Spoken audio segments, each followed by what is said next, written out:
I don't know whether to keep an eye on YouTube or Facebook or Twitter. Twitter would be an option. I'm looking at YouTube right now. YouTube is more what do I want to say? You don't have to be a member of anything to watch it on YouTube. You don't have to be a member of anything to watch it on Twitter either. You sort of have to be a member of the Triangle Talk Show group to watch it on Facebook. It's not hard to be a member. If you're within 25 miles of Raleigh, you can just join. If you're outside of that, you ask to join, and I see it, and I say, okay. I do an extensive background check on you. Make sure you're okay. Yeah, sure. So we're waiting for any potential co-hosts to show up on the show. I know Jen is coming.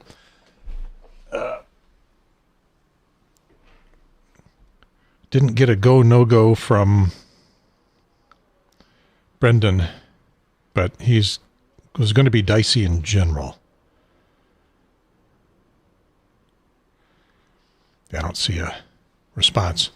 And Sarah, you never know. Hi there. Hi there. So it could be a Jen and Gary show again. We'll see.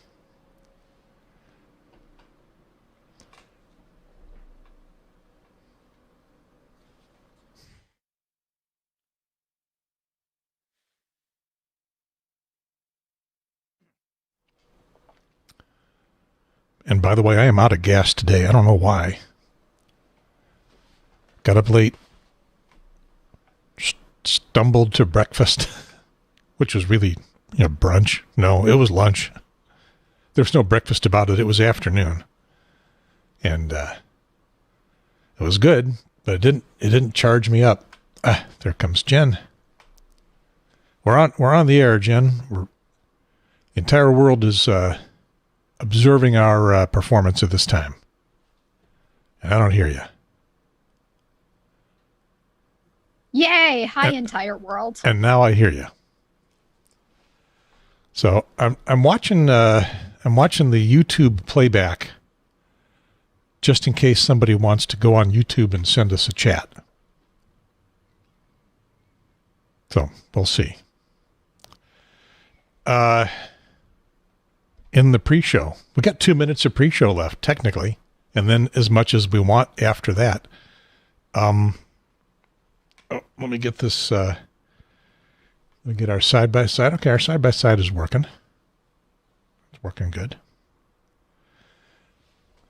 I don't know if Brendan is going to come, and we never know if Sarah's going to come. So we'll find out. You're reading over the show notes, aren't you? I am. Can you see them reflecting in my glasses? No, but I can see the highly focused expression on your face. Saying, what the hell did Gary put into the show doc this time? Well, I like how you put in, did Jen squirt anybody with Lysol at the polls after I said that I ended up voting by mail instead of in person? I didn't remember whether that was the case or not, so you did. Yes. You're in front of the yellow wall again. I am. I'm back in the yellow room. Okay. Yeah, I voted by mail. There were... Did you drop it into like a real mailbox? No, I delivered it. We had this whole conversation. Yeah. My vote's already been counted. I can tell that information has promulgated because my housemate continues to receive advertisements for which candidate to vote for, and I do not. Did you check it out on ballot tracks? No. I just noticed that I stopped getting the advertisements from candidates. So I figure that means it must have been counted. It must have been recorded as received, or else why would he be the only one receiving all the we used to get two sets of the political junk mail, and now we only get the one for him. So the only people who still are sending me political junk mail, as it were, is the Voter Information Center, whoever they are. Okay, so here's the ballot. Here's the state board of elections. More people have voted in person in 3 days than everybody who sent something in by mail or dropped it off. Good. I'm glad people are voting. I don't care how you vote. I just care that you vote. This is the 845,000 some people have done the early voting in person. Mm-hmm. 606,000 dropped a ballot in. Don't mail a ballot now. It's too late. No, just drop it off. Yeah. You could drop it off at your local board of elections, but I'm going to say you can also drop it off at the one-stop voting shops, but they're pretty mobbed. Yeah. I went by mine. I dropped mine off at the board of elections a couple days before the in-person early voting started. So I went by my in-person early voting. I made a little secret episode out of that. Both of them during the week. So they both run about 15 or 20 minutes. This is why Gary wants mobile streaming, guys. This is why he wants you to like him on YouTube so that he can get mobile streaming. I actually edited them. I shot them with my my little camera, and I put them in Premiere Pro, and I edited. I squeezed them together, and then I played them back through the system here and yammered to make all of the efficiency that was gained in editing irrelevant, because then I just yammered a bunch. But there's a little over 7 million registered voters, a little over 1.3 million absentee ballots were requested, and about half of those came back. So a lot of people were doing the Plan A, Plan B thing, which would be Plan A is to mail it in, but Plan B is to go vote in person. I interviewed somebody at both places. I interviewed one person. It's surprising. You hold your phone up or your little camera up to someone and say, "Can I talk to you a little bit from a local podcast?" And they look quizzical for a moment, and then they go, "Sure. Who the hell are you?" Well, I did not make a video about voting by mail. But when you say by mail, does it count as mail if you deliver it? I don't think so. Voting by, because mail used to be letter locking. We'll talk about this later. I guess technically we have time for potpourri. Sure. Technically, the way they're counting things, it's going to be by mail, I suppose. Here's the track my ballot thing. Now you want to track mine? See if mine's been counted? Yeah, but I gotta put in secret information of yours. Oh, good point. We should not track it then. So I will put in secret information of mine. Although what I'll point out is that I don't think this is secure at all. I'll put in my name, my first name, my last name, my date of birth. Then let's just say I'm real happy that I haven't bothered to track my ballot. I just figured out that my ballot had been counted when, the continuous cards for vote for Trump, don't vote for Trump, but do vote for Trump continued to come into my housemate, but not to me. Yeah. Well, anybody can check it. All they need your name, mm-hmm. They need your date of birth, and they need your zip code. And then they do the I am not a robot thing. This is what the bottom of that all looks like. Just above that is my secret information, like my date of birth, which I don't want you to know because my birthday is coming up on Thursday, I think, October 22nd.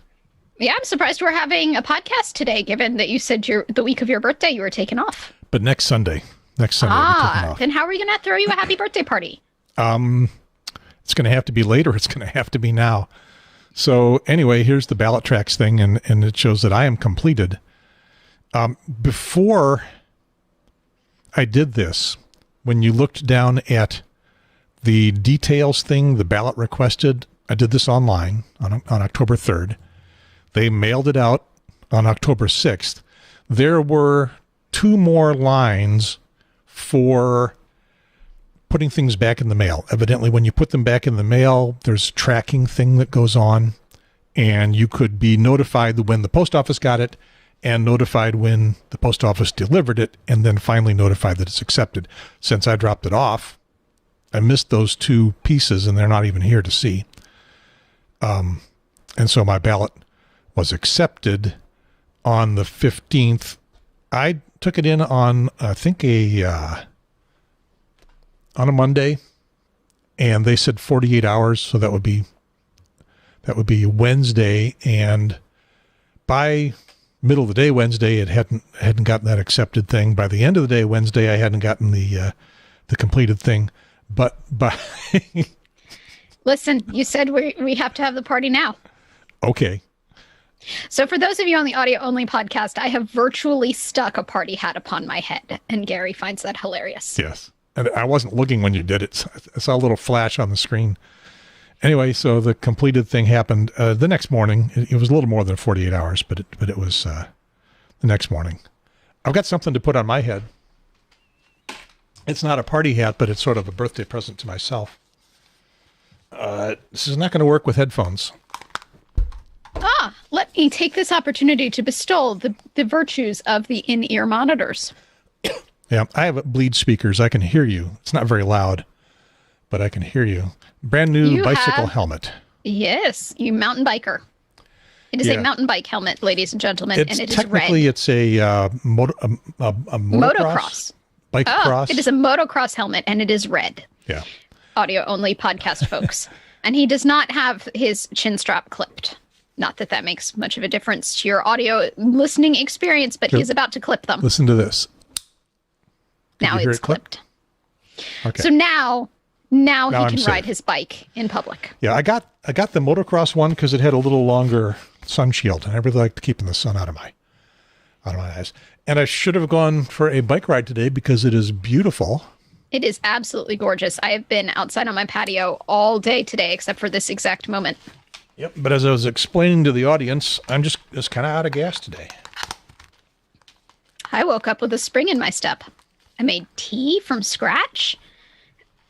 And most tea is made roughly from scratch, but I mean that I took dried herbs and chopped them and mixed them and put them in a tea infuser as my from scratch. Then added the boiling water. Made tea from scratch. I fixed a lot of stuff around the house with some glue. Took out the trash, did the dishes, swept the kitchen. I went to breakfast. I came here. I set up the streams, and here we are. But I think I may know why I'm a little bit in the low energy category today. This happened last night. This is our spy camera looking at me and Cindy. You can describe this for the audio audience. Okay. Audio audience. It is a view from above and behind the people in the room of a really cool couch, which actually is made up of two Lazy Boy recliners. And they are is a couch, brand name but yet Lazy Boys recliners. Yeah. And a really cool table that I am just absolutely loving. It looks like the kind of table where you can pull it over and it'll be a little workstation because it has legs that are designed to slide under your chair and give you a knee well. So you're talking about the one that's on my left? Yes, to Gary's left. And they are watching a very large flat screen television propped on an entertainment center. Yes, it is a 2006 58-inch plasma Panasonic TV. And it looks like Trevor ancient. Noah on the screen. Very but it's good. hard to tell because it is very, very overlit. Yeah, but very good because that's exactly what it is. I'm gonna play the audio because it's a part of this and it'll help the audio audience. I need this couch you have. I need it. I'll have Cindy send you the specs. I think it's about $800. Ooh, that's within my couch budget. Yeah, we're loving it. It's great. So on Cindy's lap, over to the right, there is a striped cat that is Sarah D. On my lap, there is a tuxedo cat that is Washi Woo, and this is going to be an adventure of Washi Woo. Watch the tuxedo cat very carefully. We're going to get a... So I know you in the audio audience heard the clang, but the tuxedo cat done lost his mind. Lost his mind, sprang in the direction of first a dinner plate with a fork on it, and then in the direction of the other cat, who then promptly lost their mind, and then they all exited stage right. Yeah, and I can do a slow-mo for you here. Everything gets very fuzzy because this camera's not designed for real the high cat speed. is doing a backflip into the dinner plate and fork. Yep. That's impressive. Lands on its feet, though, does a little twist at the end. Turns around, comes back across me, and then lands on Cindy's face. I'm laughing. This is I've owned cats. I know what this life is like. No, you never own a cat. I have been the host to cats that have demanded better service than I can provide. Dogs have owners, cats have staff. Yeah. So, And I have experienced many moments like this where you're wondering why they're climbing your face. I'll give you the full speed playback again. The thing to watch is there any triggering event? And there's a little click. By the way, both of these cats are blind. That might factor into this a little bit.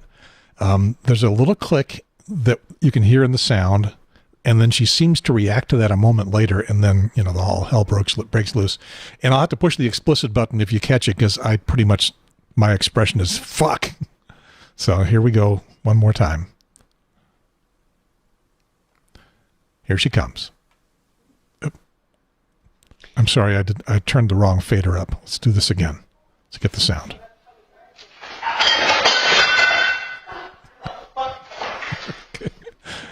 Okay. But the question I have is, did the plate survive? No, the plate broke. Well, I happen to have the glue for that.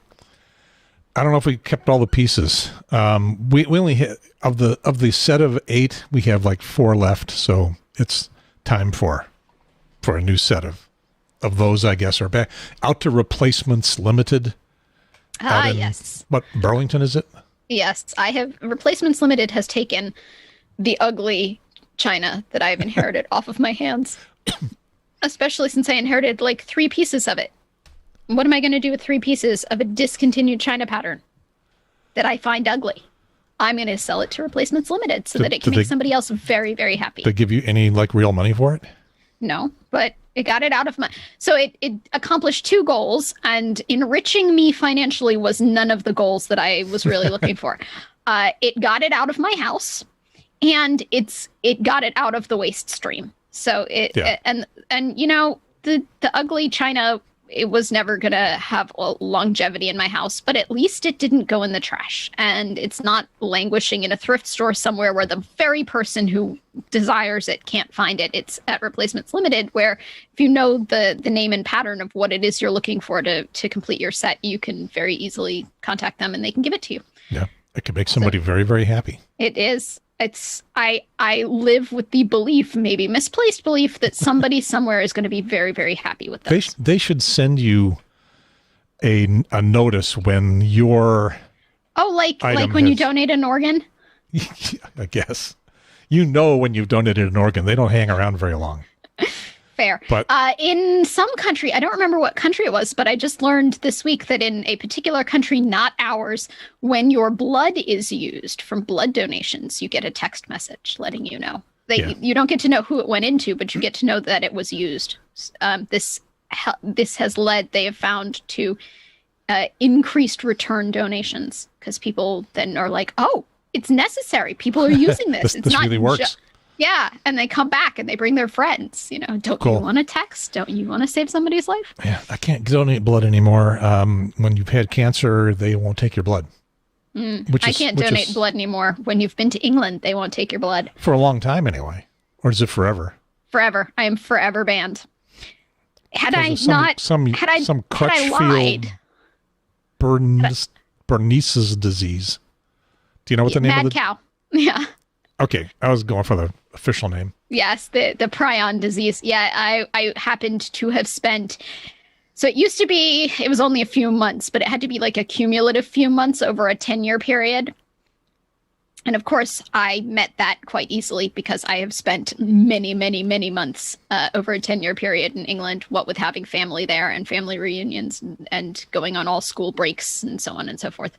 And then they changed it to you had 12 months, a year. You had to have spent a cumulative year there over a 10-year period. And well, yeah, I'm guilty of that too. So my blood is banned forevs.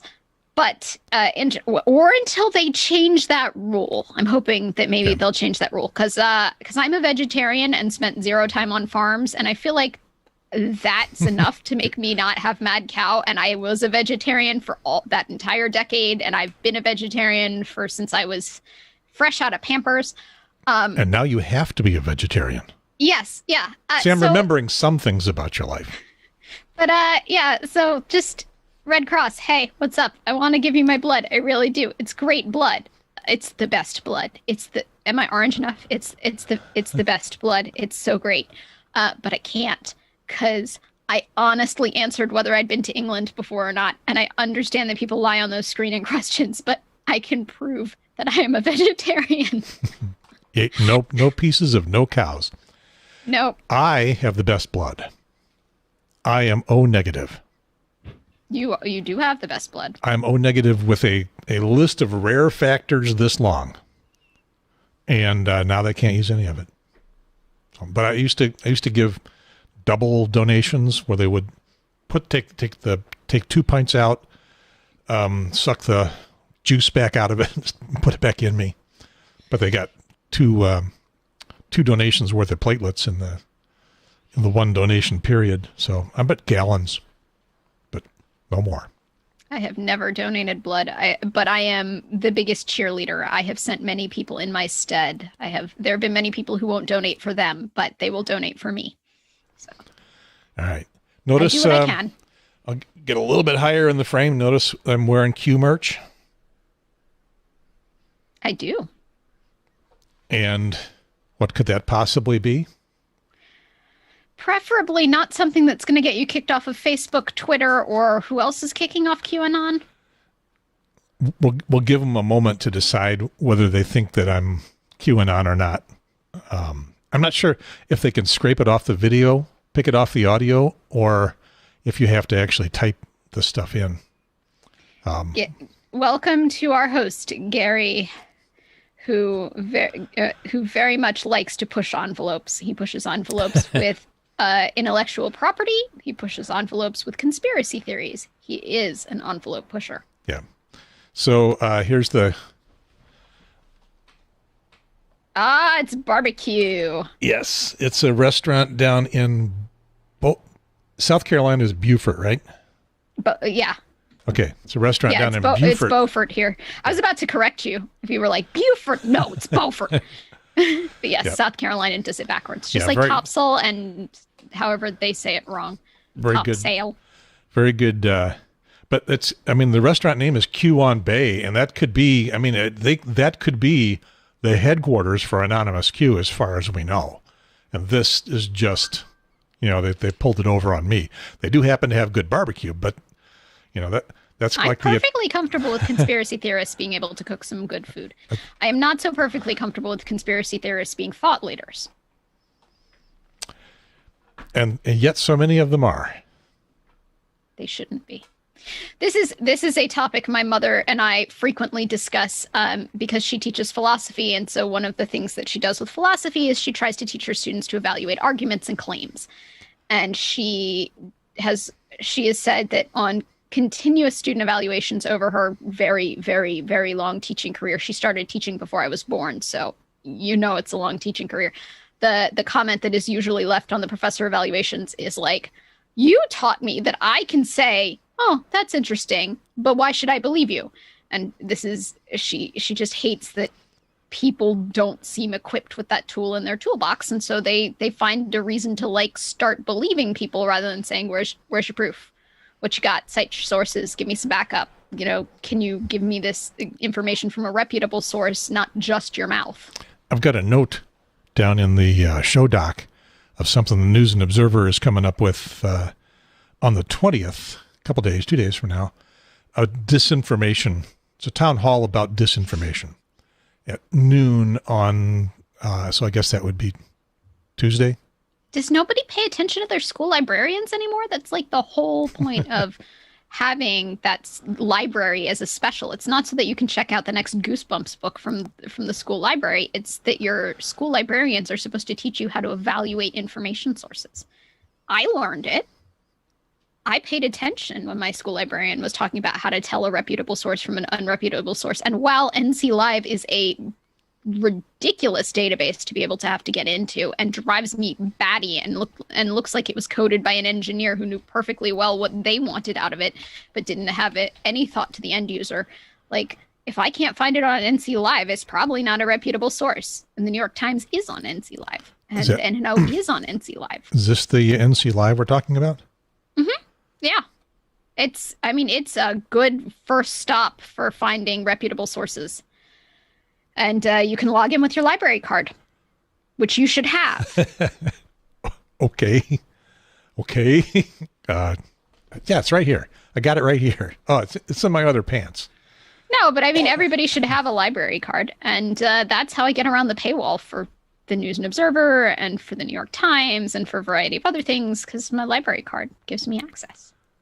Oh, okay. So I need to be able to log in with my library card. I'll get right on that. Log in here. Okay, I got it. You pick your library and then you enter your library card. Okay, so again, I'll have to get on that a little bit later on. But it's a clunky, horrible thing that clearly didn't advance very far beyond card catalogs. It's not pretty. You can't do it on mobile, but it's a good first step. It looks like everybody's in terms of check your sources. Like, this doesn't even require you to be able to read like graduate level whatever in that field. This is written for the common man or woman, the common human. And although man used to be for all humans and women were women, and the impeenist were called wermen. Impeened? They were called wermen. Is that like a triangularian? Yeah, well, there's the invaginated. That's actually a term in use, invaginated. Yeah, I've heard that a lot. Never, not. But it was women and wermen, and then the collective group of women and wermen together were called men, and I like it. Yeah, I think I've heard that before, and the men decided that's too many syllables for our name. We'll just be the men. Yeah. But I like it. I would not mind taking a step back to Old English with women and wermen, and then everybody can stop being so upset about a group of people being called men. I don't think we like the worm part. WER, wermen. Yeah. Once again, nobody knows how to. Oh, I forgot my spelling thing. Maybe I can find that if I take a few moments on Facebook in a little bit.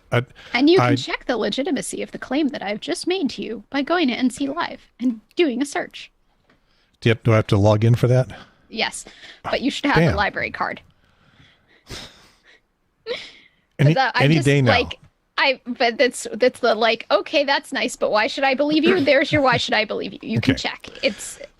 Yeah, so I'm probably not going to get the library card for here. I haven't announced this on the show. I've made a quick note to you guys, but the Triangle Talk Show is moving to South Carolina next spring. Oh, you're going to some Beaufort. Yeah, I'm actually going to some Charlotte suburbs. And some wrongly pronounced Topsail. Yeah. We're, Cindy and I are going to be moving to just outside Fort Mill, which is basically Charlotte. Cheaper gas. A little bit. And cheaper... politicians. Property taxes, things like that. Things I don't pay any attention to, but Cindy does because she owns a house. And we're moving because her folks are getting quite elderly and need more attention from us than we can give with a 3-hour drive. And we have nothing holding us here besides, like doing the Triangle Talk Show. But I'm not working and she can work anywhere. So we'll see what happens. The pandemic has made a lot of things very real. Yeah, we'll see what happens to the show. I can do it from there. I'm not sure I'll have the impetus, the drive to do it from down there because it won't be in the Triangle anymore. I don't know. Maybe I'll start up a Mecklenburg Talk Show. I bet you Mecklenburg would love it. Apparently nobody here does because we still don't have any audience. But that's really my fault. I haven't done the work that it takes to get everybody to know that we're here. We have a phenomenal product. Who would not want to listen to us banter for 2 hours? You would not want to? You're holding your hand up. Last week I went for a bike ride, a 20-mile bike ride. Takes about 2 hours, and I played our last podcast together, and I enjoyed it. For about 2 hours, It entertained me. Played the whole thing. It entertained me. Of course, that's just saying, well, he loves the sound of his own voice, which is true, and he loves the stroking of his own ego. Shall we start the show? We shall. I wanted to mention that the episode 111, which was subject to a 7-day lights out on Facebook and a 1-day lights out on YouTube, but then a 30-day clench your cheeks, because you may get a takedown, you may get a copyright strike at the end of 30 days from Warner Music because we played a little bit of their music on the show, and they just faded away. 30 days ended, and their copyright violation notice just disappeared. So that did not surprise me. Expected that would be what would happen. It has happened in the past that the last moment of the last day and then a rejection of my dispute appears, and I have to go through the process all again. The people that did that to me were the BBC. The BBC said, we don't like you're using a little bit of one of our shows. And I said, well, it's fair use, dude. And they waited until the last moment of the last day that they could respond on YouTube. And they said, we reject your dispute. And so I had to file a rejection of the rejection. And they let the time expire and just went away. God damn you, BBC. You're supposed to be reputable. What the hell? For those on the audio-only podcast, I have changed the angle at which my camera approaches my face so everybody can see my delightfully tall party whole hat. It's a whole hat. It's got balloons. It's pretty nice. You could switch at a moment's notice to the pink hair, or being I already have the pink hair. Right. And interesting, when you turn your head, it's not a 3D party hat. It doesn't stay cone-shaped, but it does track with your forehead. Mm-hmm. But you could go back to the pink hair, or you could become the potato again. I could become the potato again. Yep. We do live in the future where we have AI that's kind of, but not really good. We're working on it. It's coming. It's coming. I feel like I should go down here, though, so we're both at the same eye level. Oh, no, I think you need to be at eye level with the balloons on my head. Okay. It's a party hat for you, after all. Stare at the balloons. I will be 71, and large, expensive presents are accepted. And I'm really disappointed you didn't get to vote in person, because I wanted to hear the story of squirting somebody with Lysol. Yeah, it didn't come up because I realized while I wouldn't mind risking my own life, I am not going to risk the life of the children I take care of. And I would have voted in person with them. Oh, that's right. You would have had to carry them along, and they would have had to have seen you get carted away in handcuffs. Or get COVID, and I was not comfortable with that. Nanny Jan. No, we've kept their circle very small, and I was not comfortable opening it like that. Not when I could vote by delivery. Okay. Well, here's your fondest dream come true. Whoops. From the studio, in the bonus room, above the garage, on the north side of Cary, at the foot of Mount Belzoni, where'd my hammer go? This is the Triangle Talk Show. Let's cut the crap, kid. I want to know what the big talk's all about. I don't think we should talk about this. Then we talk all night. Let's give them something to talk about. Another night of hearing myself talk. Stop me if you've heard this one. Talk is cheap, yo. There's Jen just over the corner there. Still nobody Let's tell it like Nobody's it sending is any- and how any it could comments be. on YouTube. How it was and of course how it should be. Keep that motor mouth moving morning, noon, and night. If you keep on talking, baby, you know you're bound just to drive me away. And sequestered in that studio, I am Gary Pierce. And from the Yellow Room, on the border of Carborough and the People's Republic of Chapel Hill, sequestered at the foot of Mount Okanichi, which is a real mountain, and on the side of the hill with the chapel up top, the eponymous chapel up top, I'm Jen, host of Nannycast. Actually, it's a hotel now. It's not a chapel anymore. And is it eponymous if it's not there anymore? It was the chapel. I mean, the building's still there. It's just not a chapel anymore. It was New Hope Chapel, and now it is the Carolina Inn. The building's still there. But it to be eponymous, it is, I believe the definition of that word is, it is self-named. It is named for the thing that it is. Yeah. And it is no longer the thing that it is anymore, so it's inappropriately named. Fair. I was going to say it's just not functioning as a chapel, but it's still the chapel building on the hill. I remind you that I flunked English 5 out of 4 years. And so I've got no credibility here at all. Episode 119, it's an Impatient podcast for October 18th, 2020. Are we there yet? No, stop asking. Don't make me stop this car. Are we there yet? What do your senses tell you? Do you feel, taste, smell, or hear, or see that we're there? Then we're probably not. You've heard that. Probably Yes. issued that comment at one point, and then... Yeah, you build up these just like automatic like call-in responses. Yeah, I like making titles for the show that have multiple layers of possible meanings, and I think that has some layers, so we'll explore that as the show goes on. The Triangle Talk Show is, I'm going to read this myself, at least I'll do some of it, because you I shorten you it. keep rewriting it. I shorten it. The Triangle Talk Show is a podcast. First and foremost, it is a podcast. That is the absolute best way to consume the program, except that we can't do live audio, because that would cost actual money, which we don't have. And we are also so damn good looking. Wait a minute. What does that mean in the context of we can't do live audio? We're also a TV show. We're on YouTube. We're on Facebook Live. We're on Periscope, Twitter Live. These three services host our video for free. They live stream it for free. They may run an ad before the playback. At least and I've never encountered an ad going to play it back when I go hide myself incognito, because I pay for YouTube Premium, which means I don't see ads at all. But the other streams, technically they could do an ad. I don't think that they do. But at least it gets you on their platform, where you may hang around for a while and eventually see an ad or something that makes them some money.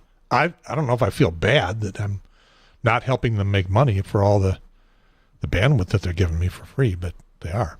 Of course, that means we are utterly beholden to them and their whims to stay on the air with our video. And wouldn't it be terrifying if we had real money at stake here, which we don't, but some people do. And they are constantly terrified. Okay, but really, we're a podcast. You can take over anytime you want here. Okay. We talk about anything we want to, mostly political, sometimes not political. You don't like the intimate part?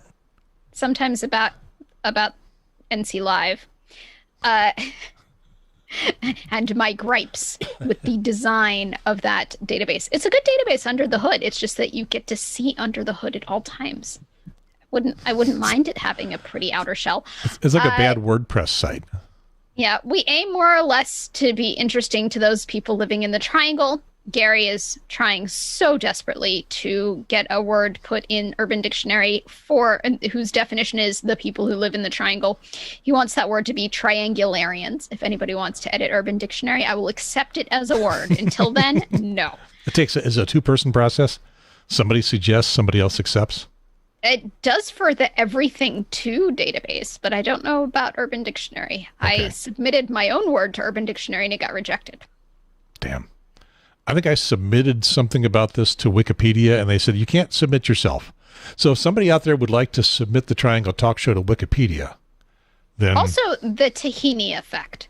This is my thing, which I tried with Urban Dictionary, and they said no. The tahini effect is the name of the effect which a recipe will have whereby people will not cook that recipe because it requires some minuscule amount of some very exotic ingredient that is only sold in large quantity. And people go, nope, not doing that, moving along. That's the tahini effect. Where's the word tahini come from? Because if you usually the group of people, and this, I did not coin this term, the group of people I was with when I heard the term initially, and I went, that's perfect.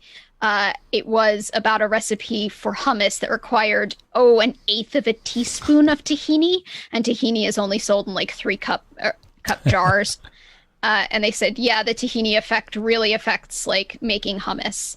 And then there are other recipes where this effect comes into place as well. But if it's really cheap, it doesn't really matter. But if it's, it's worth its weight in gold, then yeah, you don't want to do that. And maybe it just bothers you to throw stuff away that you're food waste somebody could use. But on a fun note, I found out that Publix, the grocery store that has moved in from Florida, they will do something called break packaging, where they will open your 3-cup jar of tahini and give you 1/8 of a teaspoon, and they will prorate the cost of it to be the cost of 1/8 of a teaspoon, so you don't have to take home a 3-cup jar. And then they will continue to use that 3-cup jar to give more people 1/8 of a teaspoon of tahini. That is part of one of their policies. They're more than happy to do it. They are trying to fight the tahini effect, one grocery store policy at a time. That sounds nice. I'm trying to come up with where I'm familiar with that word. Is it often preceded by the word lemon? Lemon I don't tahini? know. Tahini is an ingredient in hummus. It's I believe it is like it. Sesame seeds that have been just buttered, like blended into a butter. That is tahini. How do you spell it? T-A. Never mind it. H-I-N-I. Tahini. Yeah, lemon tahini is a thing. But yeah, it's in hummus. It's part of what gives hummus its texture. Because tahini happens to be a non-Newtonian fluid, just like cornstarch and water is also known as oobleck, is a non-Newtonian fluid. It is under pressure, it is solid, but left without pressure, undisturbed, it flows like liquid. And how does that become non-Newtonian? So Newtonian solids are solids under pressure. Or are solids not, I'm sorry. Newtonian solids are solids all the damn time. Okay, so I am a They're Newtonian not like solid. selectively solid. Yeah. You and I are Newtonian solids. Yes. There are very few non-Newtonian solids, but tahini happens to be one of them. All right. That is why your poor blender tries to work its little heart out whenever you try and blend something with tahini in it, because it's being a solid and your blender is having to fight against a solid. Don't do that to your blender. Please. So I was thinking solid was temperature. Solid, liquid, gas. In this case, it solidifies like a block of steel if you apply pressure to it, like by trying to stir it or squish it or cut it, this is something that most school children have played with. Usually the cornstarch and water oobleck, non-Newtonian solid, where if you can squeeze it and it'll make a nice solid thing in your hand. You open your hand to go look at it, and then it just drips out through your fingers. Children, pay attention. There's going to be a quiz at the end of the show. We're going to be asking about this. They introduced it in science class without really giving contextualizing information, and kids are just like, that was fun. We played with slimy, weird stuff. But it's their introduction to non-Newtonian solids. Tahini happens to be one. I was also thinking of a character on The Good Place, but that's Tahani, not tahini. So never mind that. Our website is triangletalkshow.com. Our Facebook group is Triangle Talk Show. Our YouTube channel is Triangle Talk Show. Still trying to scarf up them 1,000 subscribers so I could do mobile live streaming when I go to the Board of Elections and drop in my ballot. They didn't let me shoot anything inside. Not too surprising. If you're a news organization and if you organize it, if you set it up in advance, you can actually go into the early polling places and take some pictures with the permission of everybody you're taking a picture of and do some interviews and stuff. But I didn't try to do that. Twitter and Periscope are at Talk Triangle. I say it may not be working today. Why did I say that? That's old information. It's working fine. podcast wise, here's what Jen is really going to object to. I'll read the whole list. We're where you Podcast-wise, found us. every podcast app, along with Apple Music, TuneIn, Spotify, Stitcher, whatever that is, Google Podcasts, Amazon Podcasts, who knew? Turns out I signed us up for that like 100 years ago, and then I forgot. And then I heard it mentioned. And as Jen says, that's how you get on their smart speakers. Would somebody please test that and see if you can get us to play? What did you have to say? I said the smart speakers trigger word, play Triangle Talk Show podcast. And it did. It played the most recent episode. Cool. I'm impressed. And then you can set a sleep timer for like 15 minutes and you don't have to hear the whole episode. Thanks. Like us, review us, rate us, hate us. I don't care. iTunes, we really don't know, and we really don't care. On with the show. Do you have an order from what I've laid out here that you would prefer, or should we just go down and? Let's just go down them. See what happens. I am momentarily evaluating my preferred order and deciding, no, I don't like it. It was great up until 4 o'clock rolled around, and now I don't like it. So we'll go with the order you've got. I put a lot of thought into this. Not. Today's News and Observer has their senatorial endorsement page in the editorials. They're not endorsing anybody. They should have listened. They seem to have angst about who to endorse for Senate. And normally they would endorse Cal Cunningham. Anybody but Tillis. I feel like they could have issued a definitely not endorsement. That would have.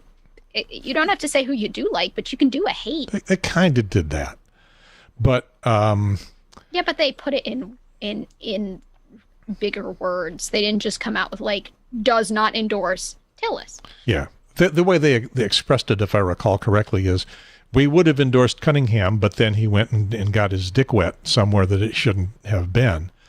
I mean, he didn't really and then go and get his dick wet. He'd been doing that for a while. Well, then we learned about it. Anyway, we laid it all out for them in a 2-hour episode last week. We gave them all the information they needed to know to do a Cal Cunningham endorsement. Cunningham is not Tillis, and Mrs. Cunningham has this handled and doesn't need anybody's help until she asks for it. Yeah. So, but they couldn't see their way to agreeing with us, which is vote for Cal. Hold your nose and vote for Cal if you have to. Vote for Cal, but don't vote for Tillis. He's not Tillis. Don't vote. Again, I earlier on in the podcast when I said I don't care how you vote, I just care that you vote. I do care how you vote. If you vote for Tillis, we're gonna have beef. And we're gonna know because we have ways of finding out. I will ask you, and you will be honest to my face, or you will live for the rest of your life knowing that you had to lie to me. Yeah, I did not. I voted for Cal on my absentee ballot that I carried in my car to the Wake County Board of Elections office, and no line when I took it in there. It was very quick. Have you been by any voting sites looking for lines? Yep, on the first day of early voting, what was it, Friday? I went to pick up a pizza at U-Mall from actually it's called University Place now, but I will forever call it University Mall or U-Mall because I've lived here a long time, and that's what it was for the long time that I've lived here. And I went, my favorite pizza place ever is Alfredo's Pizza, and it is at the other mall entrance from the one that was being used for early voting. So I had to drive past the early voting mall entrance to get to the pizza mall entrance. And I saw a line that made my heart sing with joy how many people were in it. However, they were all way, way too close together. Mostly masked, or was it? No, everybody was masked. I didn't see anybody who wasn't masked. Everybody was masked. They were just very close. Yeah. 6 feet is about a car, and they were definitely closer than my car. Maybe some of them were in family pods. Oh yeah, there were little clumps, but front to back they were too close. Yeah. Where I looked at the Herb C. Young Community Center here in Cary, I would say there might not have been a full 6 feet, but people were spacing themselves out. So it made the line look lots longer than it would if everybody was standing at a normal distance. I have also heard reports from Fuquay Varina that it was 2 hours from the moment of getting into the line to walking out. And then a friend voted at the Talley Student Center at NC State and voted a lot faster than Fuquay seemed to be voting. I don't know how long it took the people who were at UMall to vote in Chapel Hill. I rolled by the Herb C. Young Community Center, I think yesterday at about 4:30. I think things were still open. All the signs and stuff were up, but there was nobody in line. So you pick your time, figure out when the best time to go is, make your plan, make your voting plan, and you don't have to wait for 4 hours in line. I think the folks that did that on the first day, though, they were proud of it. That's what they wanted to be in the middle of. Middle is right. So I did my little interview with the woman who was close to the front of the line, and I said, how long have you been waiting? And she pulls out her phone. She had been timing it 41 minutes and looked like she probably had 10 more minutes to go. So about an hour at that spot, or just a little under an hour. No, I'm glad people are voting, and I'm glad that people are subjecting themselves to unnecessary hardship in order to vote. Like by standing too close to the person in front of you in line. And I mean, you have no control over the people who line up behind you, but you have full control over the people you line up behind. And going at a very busy time and so on and so forth. I'm glad people are having the experience they want. Yeah, probably no one is going to try to sneak in front of you. That the line is a little too obvious for that. Yeah, we all miss Disney World and their lines. I get it. Well, congratulations to everybody who's going out to do this. And I don't know if the News and Observer's non-endorsement is going to have an effect at all. Everybody I know votes based on Indie Week and not the NNO at all. I haven't looked at Indie Week. I was going to look at 538. Let's look at that. 538, North Carolina. Because I wanted to see what they were aggregating their polls to say. I'm not seeing what I was expecting to see. No, they stopped doing a voter guide a long time ago. Now you have to sort of sift through a variety of articles to see if you feel like that's an endorsement. Okay, so, North Carolina, presidential election, Biden 52, Trump 46. This is these are from SurveyMonkey, and they give them a D- rating. Filter polls by grade. Let's look at only those that are B or above.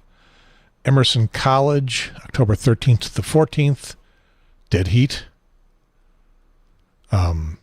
Civics, whoever they are, October 11th to 14th. Biden 41, Trump 46. And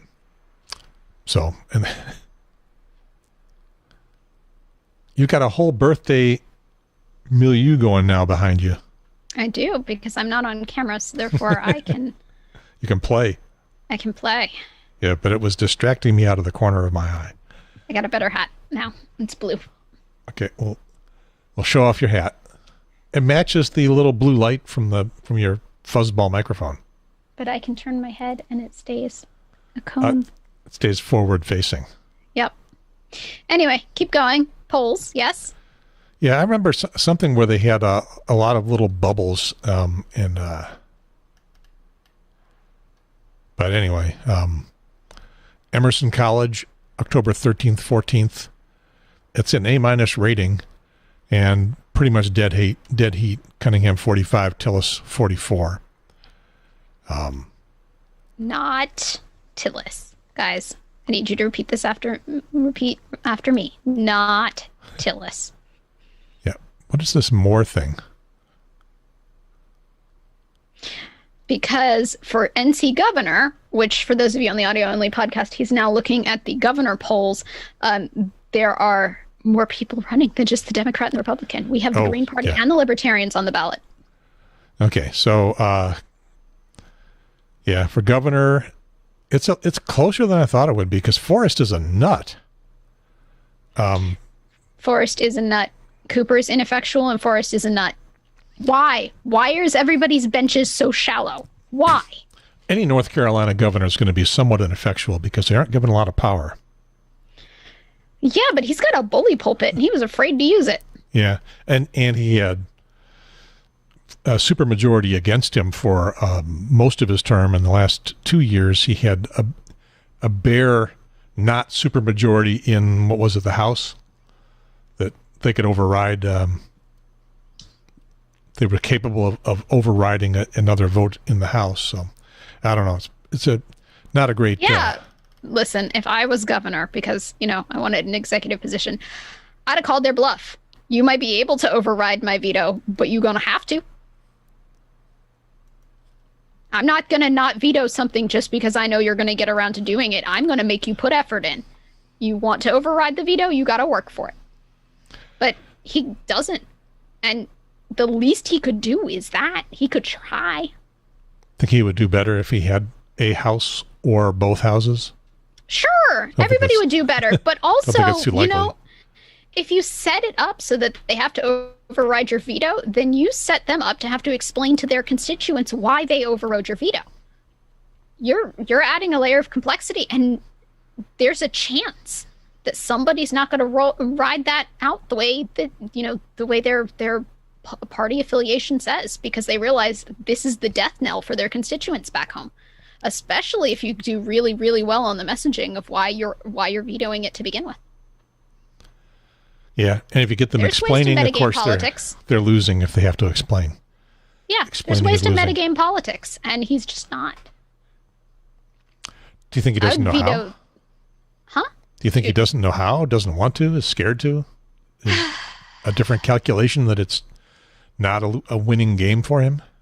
I think that he wants politics to be a career rather than an occupation, or a career rather than a calling. So the reason I would be more comfortable with this is because I wouldn't be running for a second term my entire first term. I would just be in the job to do the job the best I can. And if I get a second term, that means I've done a good job as per the people who elected me initially. And if I don't, I don't. But I would be in the job because I felt that I was serving somebody and I was willing to serve them. I wouldn't be thinking about me and my reelection. And I'm very, very aware that goes completely against how most politics is done. And I know that he's doing it how most politics is done. He wasn't... I would go in trying to be a one-term whatever, because I'm going to make moves and I'm going to make enemies. In the movie of your political career, of course, you would eke out a win in the second... either I would or I wouldn't, but my definition of myself does not involve lifelong politician. It involves somebody who's of service. That's the way political offices were supposed to be back when things were first getting started. Nobody wanted to make these, you could say, careers, or, it's just, you go do your public duty for 2 or 4 years, and then you go back to your farm or your printing press. What is it? Who has the fish restaurant out near Cape Hatteras? Next to Tail of the Whale. Don't know. You want to talk about long-term people? He was the president pro tem of the Senate forever and ever and ever. Bass Knight. Looking at you, Mark. That name Bass Knight. sounds familiar. Yeah, because he's like a 50-year North Carolina state senator. I'm looking at you, Mark Bass Knight. Like that's everybody wants a career like that now, because you do get paid to be a politician. Sometimes it pays better than what you were doing at home before you became a politician. But We don't pay our state senators and representatives a living wage, do we? Yeah. And perks. There's my question. We pay them more than we pay, service workers. And, I disagree with the mindset going in that you're running for multiple terms. I think that your job should be to do your service and to have a succession plan and to try and raise up other leaders to take your place that are going to be better than you. And if you get a second term, that is kind of a disappointment because it means you couldn't find a successor while you were in office. Somebody better than you, somebody who can do everything you can do and then more. So North Carolina Policy Watch, our full-time, part-time legislature, but I'm having trouble finding the numbers. I think they're in here somewhere. But they're not. They buried the lead. There you go. It's right there. Wait, pause. $13,951 plus a daily stipend of $104 while the legislature is in session. The legislature is in session most of the year, so 104 times, 52. So that's what adds it up, because the 13.9 that's below poverty. That is still. Well, it says all told, the average lawmaker pulls in somewhere between 30 and 40,000. 30,000 and 40. Yeah, that's more than the beginning teacher makes. Yeah. It's about equal to what a veteran teacher makes. And they get health insurance and benefits. Yeah. It's not a bad gig. It's not a great gig. But there's probably... Are you kidding? You get free coffee, you get to sit at a desk, and you get to push buttons, and your staffers have to do all the work. What do you mean it's not a great gig? It also says and you get paid 25 plus year teacher salary. It also says that the stipend for staff is pretty small. So if you're going to have much in the way of staff, you're going to be paying them out of your pocket. True, but we have so many paid professional staffers who are in that legislative office building, and they are not your personal staff, but they are staff you can use. There's a whole team of bill drafters, for example. So if you've got an idea for a bill and you're like, rather than having one of your own staffers write that up into a bill, you go over and borrow one of them. So you're not unsupported. You just aren't bougie enough to have your own private butler or whatever. Yeah. And in theory, you can still maintain your own business back home, whatever that may be. Provided you don't actually have to have any input into its running, yes. Yeah, because you're going to end up being in Raleigh a lot more than you ought to be. But you could be the figurehead of that business and have somebody else run it. It can still be yours. Plus, there's the campaign contributions, and then all the junkets, all the illegal stuff. All the junkets. Yeah. It's not a bad gig, and I can understand why somebody would want to lock that in.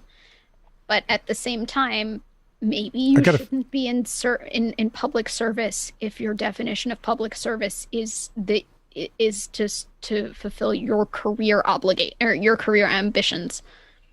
You should be in public service because you want to serve the public. Period. Yeah. Whatever that looks like, even if it means getting out of the office. If you want to do something that is a pure ego trip, just do a podcast. Can't earn $40,000 a year that way, unless you're Joe Rogan. A few people can. But Joe does considerably better than that. My last show, the ham radio one, the figure that I stunned people with when I was on some podcast about podcasting was they were talking about how much money people have made. I said, well, I made $100,000 over that podcast. And everyone went, ooh. And I said, oh, over 10 years. And most of that was eaten up in expenses traveling to conventions and stuff. So I paid myself very, very little out of it. But I was getting, $15,000, $20,000 a year. No, more like 10 to 12,000 a year. That's a starting teacher's aide salary. Yeah. But there are people who earn that working blood, sweat, and tears every day. Yeah, but again, that was not salary to me. That was income for the podcast. This podcast doesn't make diddly. No income at all. All outgo. Not that much of that, but that's why we don't do the live audio either. Thank you, YouTube. Thank you, Facebook. Thank you, Twitter, Periscope, for your free bandwidth. Anything else to say about Cal? Vote for Cal. Vote against Tillis. Vote for Cal. Not Tillis. And then when he gets in, hold his feet to the fire. Yeah, he And doesn't have to be. He make him doesn't have to be a career politician. He can be a one-term whatever. Yeah, or As I'm saying, they should be. or maybe he Make can him serve. Maybe he can surprise the hell out of us, and be a real human being once he gets there. I mean, I feel like he is a real human being. He's just a particularly It's a dry potato, as you described him last week. neutral. Yeah, Yes, a dry baked potato. He's just a particularly neutral one. yeah. Just a milk. I believe somebody called him a milk toast. And as I'm reading the editorial that declined to endorse him, he's not very progressive either. No, It's pretty middle he of is, the road. He is very dried baked potato. Yeah. He's not going to be a firebrand. He's not championing any really big ideas. He's just not Tillis. In the Biden mold, he felt safe. By the way, I sent email to his competition in the primary, to Erica Smith, and she said she'd do the show. Oh, interesting. So, Sunday's a tough day for her because she does a lot of church stuff. But let's see if we can get her on. She has endorsed Cal. I don't know if she's rescinded her endorsement, but she did see it from the point of view of it's not Tillis. It's not me, but it's not Tillis. This is a lot of people's feeling. Yeah. Okay. I think we've wrung that subject totally dry. This disinformation town hall. I am constantly disappointed in people, in all the money that gets spent making political commercials. Your hat went away. I know. All the money that gets spent making political commercials, putting out the yard signs, all that stuff. What I'm disappointed is that they have any effect whatsoever, and apparently they do.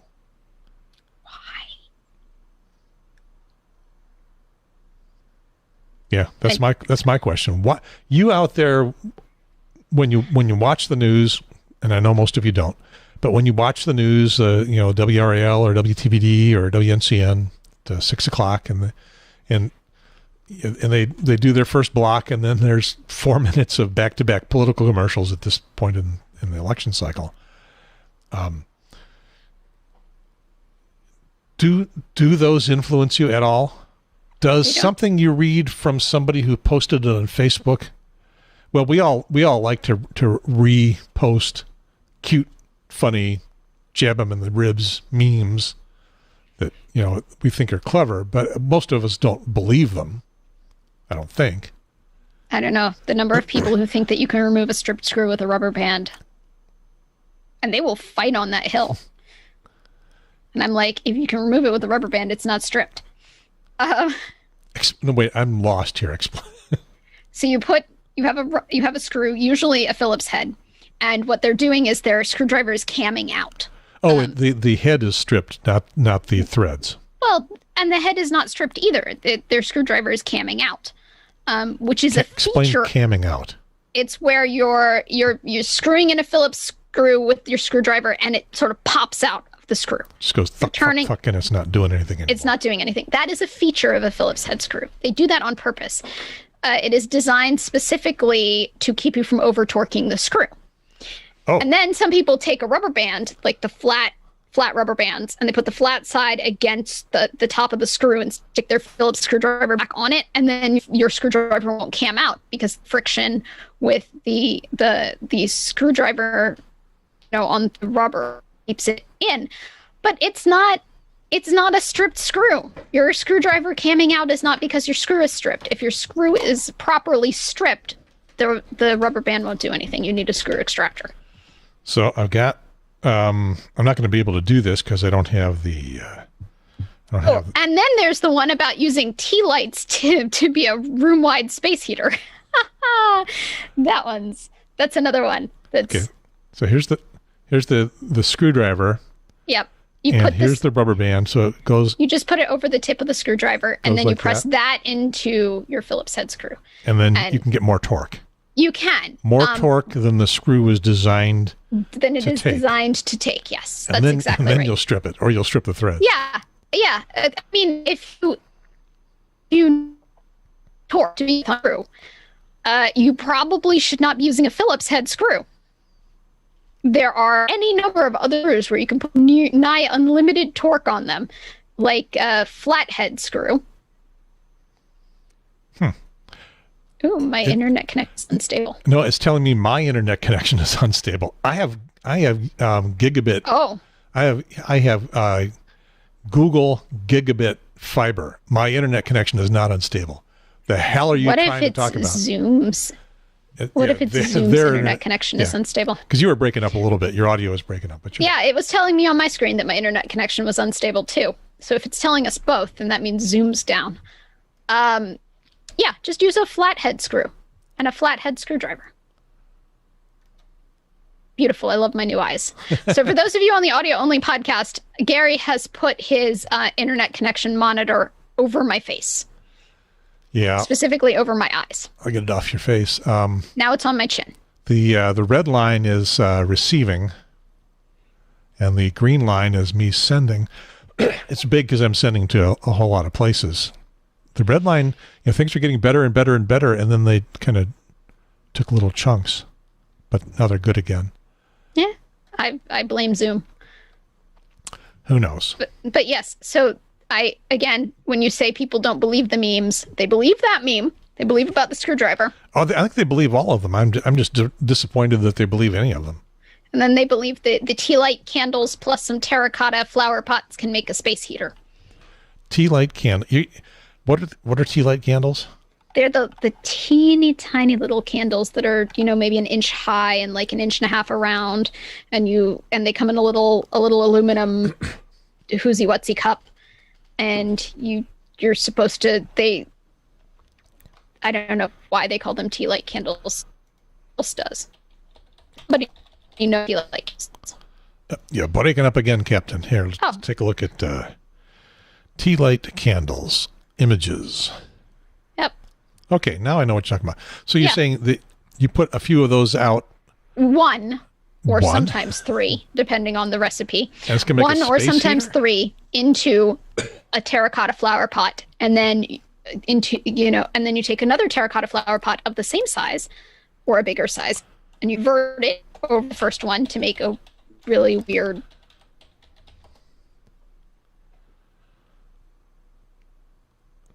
Okay, so here we go. Tea light candle space heater. Go. No. Yep. Yeah. Oh, I see. I get it. Physics exists, and we can tell, and it's not going to do it. Candle powered space heater YouTube thing here. But people believe it every year, and there will be people who swear on their mother's grave that it works, and it does not work. It can't work. So this is a YouTube thing. I take it somebody who's saying it does work. Oh, lots of people say it works. They're not talking. It's about 180 degrees right now. It took about an hour to get there. Okay, so he's saying that little candle eventually warmed up the flower pot, the inverted flower pot. What it did not do is heat the rest of the room. It's a lot smaller than the floor model. Absolutely. You can, if you apply heat to a flower pot, you will heat the flower pot. What the flower pot will not do is heat the room. Heat dissipates according to something called Wien's law, W-E-I-N''S, Wien's law, which is 1 over the distance squared from the hot thing. And that's black body radiation. I mean, we have equations for this. It doesn't work. It's not going to heat your room. So let's see if he gets to the point where he makes his claim. No, because all he's doing is showing that the flower pot gets hot. There it is. That's after about 45 minutes. On 76.5. As long as you're within 2 to 3 feet of this thing, you can really feel the warmth. So it'd be great for a tabletop or desktop style heater. So he might be right about that. It's not going to warm a room, but it might warm your hands if you're... Yeah, but you know what warms your hands more Almost easily there. than having it reflected off of a black body surface? 92.5. Pair of Not gloves. having the flower pot. If you've got four just- candles burning together soon as you and put you your stand hand on it, close you to gotta it, take it it's going to away. be a Step lot on it. warmer. You can also use these home. And the flower pot is a MacGuffin. It's an extra thing just to annoy you and waste your money. It's not. But you could also catch your hands on fire, though, if you get them too close You to them. can burn your hands on the flower pot. The flower pot, once it's heated up, is called black. Here's some terms for people to Google in case they weren't paying attention in either physics or astronomy class in college. Black body radiation. Black body is all one word. Black body radiation. That is what your flower pot is doing. And the heat that comes off of it comes off according to Wien's law. WEIN''S law. Wien's law. Hyperphysics. Yeah, we've got equations. This looks like... We've got equations that show that a lot of this is psychological. There's a lot of placebo effect happening.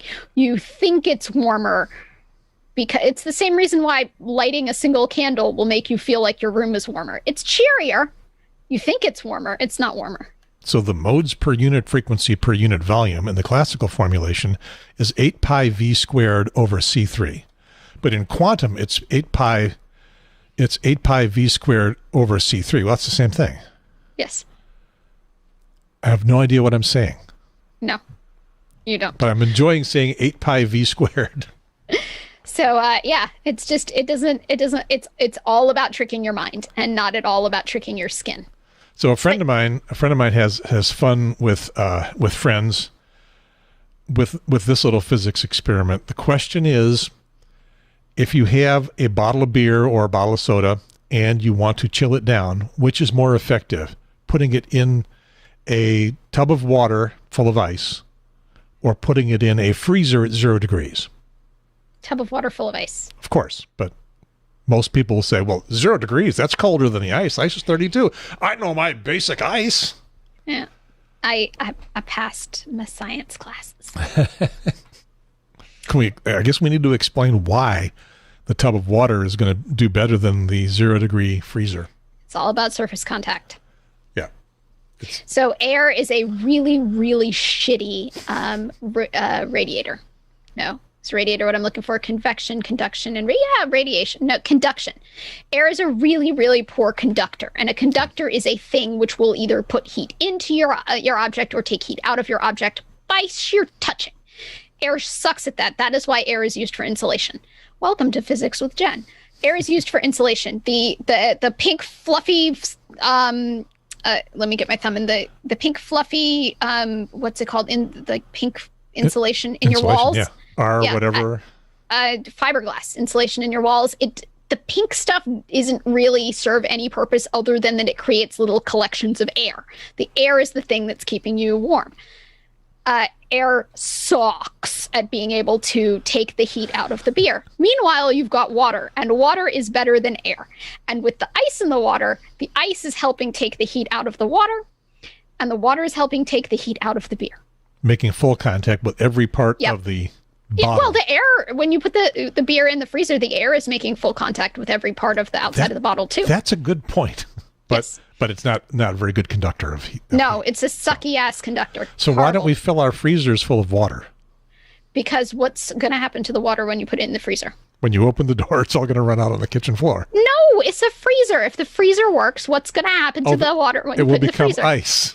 And what does ice do relative to the amount of volume that the water takes up? It expands. And so you're going to have a broken-ass freezer real fast. Yeah. Well, first Crack your it will freezer break like an and, egg. and then it will melt all over your floor. So Yes.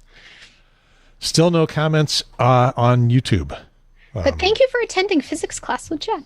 And we're going to add this to the quiz at the end. So And if you have seen the online memes about wrapping your beer bottle in a wet paper towel and then putting it in the freezer, that is going to work better than just putting your beer bottle in the freezer because the beer bottle is in contact with water. which is a better conductor than just air. But then it relies on the freezer's air to take the heat out of the water that the water's then taking out of the beer. So better to toss it into a tub with water and ice and salt, because the salt will depress the freezing temperature of the ice and make everything colder.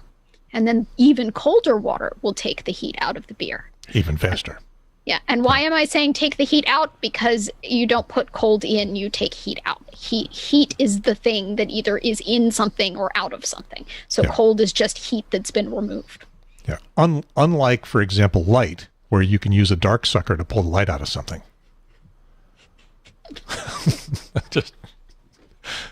I wanted to see Jen crack up.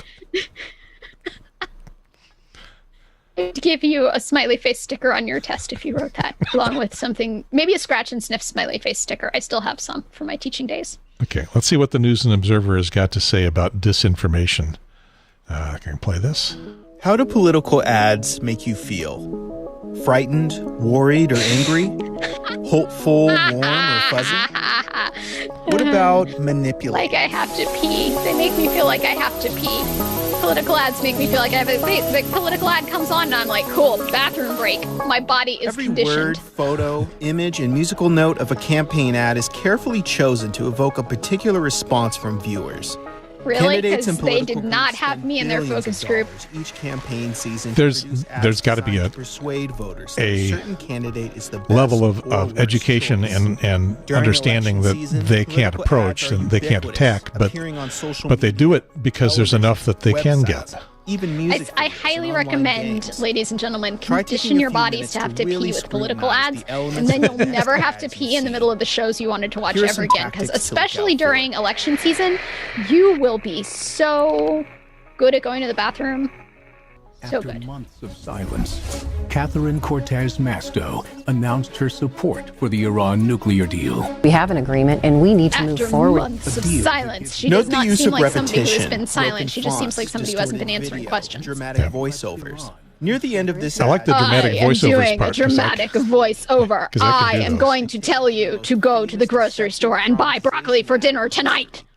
the Daisy ad in I mean, 1964. if we could just have that power, In if it, I could just hire a Democratic dramatic President- voiceover actor, I could have mind control over the whole country. So that's a Just little say bit. It's a little bit of what the News and Observer is going to do Say to the on the dramatic 20th. voice actor, you say, that's interesting, but why should I believe you? Also, you have a great voice, but why should I believe you? Because they have a great voice. Yes, not enough. I mean, if somebody is like, but they have a great voice, then by all means, I have a bridge to sell you. Well, that too. And I didn't do any research on this, but I've been hearing for the past couple of days that if a man has a deep voice, he's more likely to cheat on his wife, which has got Cindy like really worried. Now, see, here's the question I have about that. You know, that's interesting, but why should I believe you is my first question. But second of all, let's assume it's real. Does that mean that he's more likely to be successful in his attempts, or does that mean that a deep-voiced man is more likely to attempt than a less deep-voiced man? Because I suspect... Oh, this is another New York Post. Oh, come on. Well, yeah, I don't know. The New York Post is a sleazebag. I don't know about the I'm saying Standard where it says in UK. an admired masculine characteristic for centuries right there, it makes me suspect that of the people trying to cheat on their wives, somebody with a deeper voice might have greater success in finding somebody to cheat with. If your That's man has all. a deep, sexy voice, he might cheat on you. Also, if he has a penis, he might cheat on you, or if he's got a heartbeat, he might cheat on you. So the deal is you want to find somebody who you think that within your marriage, they will talk to you before they cheat on you. That's all. Who knew the deep voice could be so shallow? In a revelation that could alarm anyone blessed with a manly James Earl Jones baritone, Chinese researchers found that men with deeper voices are more likely What to the cheat hell on is their a partners. feminine?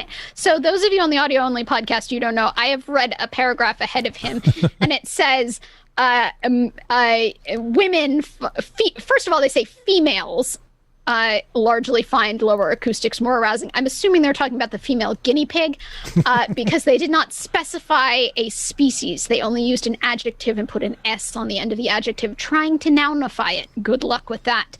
because female is an adjective like blue or green. You can have a female shirt. You can have a blue shirt. You can have a green shirt. You can have a female guinea Jen, pig. I believe this is a sophist argument you're making here. That's also... So I will explain later, but it's also misogynists are using this to attack women. They're trying to take the humanity out of women by saying female, which is an adjective, rather than woman, which is a noun and includes a human element. But that aside, females are apparently more likely to have sex with a deep masculine sounding man, and this is in quotes, than a feminine man, which is also in quotes. Not and in my let me lifetime just say, experience. what is isn't that like an oxymoron, like jumbo shrimp, a feminine man? Like a man is by definition masculine. It is a tautology. That which a man does is a masculine thing. It's what happens when you put the adjective with the noun. Well, I mean, I guess, guys that have real high-pitched voices, they ain't going to get the chicks. No, that guys like me that, do the Darth Vader. That anybody might be trying to cheat on their spouse, but somebody who's like, "Hi, honey, I really want you to come over for sex," and they're like, "No, I'm not a lesbian, thanks." Who can't identify the gender maybe over the phone might have a little stumbling block in front of them. Okay, well, all I can say is that it hasn't been particularly effective. That's why you find somebody who's not likely to try and cheat. Yeah. One time I was doing an interview session at a conference, and I had two women that I was going to be interviewing, and we all had the headphones and stuff, and I'm doing the big mic with the close proximity effect that enhances my natural resonance. And one of the women said, "I could listen to your voice all day." Oh, cool. Well, thanks. That's the only time it's ever happened. It's doing nothing. I could see you doing nothing voiceovers for like action movies. So in a future where people take time to think critically before making decisions on Iran nuclear arms deals and don't just give us a soundbite the first time we ask preemptively. In a world where nobody there knows. Might be a candidate who's a woman. In a world where nobody knows who to vote for, they listen to a deep voice to tell them who they should vote for. Not Tillis. That's my audition. Everybody out there in the hut. Not Tillis. Anyway, if you want to get in on this, October 20th, today's the 18th, so that's Tuesday. Tuesday at noon, lunchtime, which is going to be great for all of us working stiffs. Yep. It's probably playbackable. I'll put the link in the Triangle Talk Show notes website. TriangleTalkShow.com. Go there, get your show notes. Tell your boss to screw off for an hour on Tuesday because you're going to attend. Yeah. Anyway, who takes lunch hours from noon to 1? I don't know. Not me. I tried never to because it's the Yogi Berra thing. No one takes lunch hours then because it's too busy. It really is. You spend most of your lunch hour waiting for the pizza lady to get to you. Yep. So let's figure out when we are going to get vaccinated. As soon as I can, because I am an essential employee. So it's going to be a 4-phase rollout. This is a News and Observer study. This is a plan.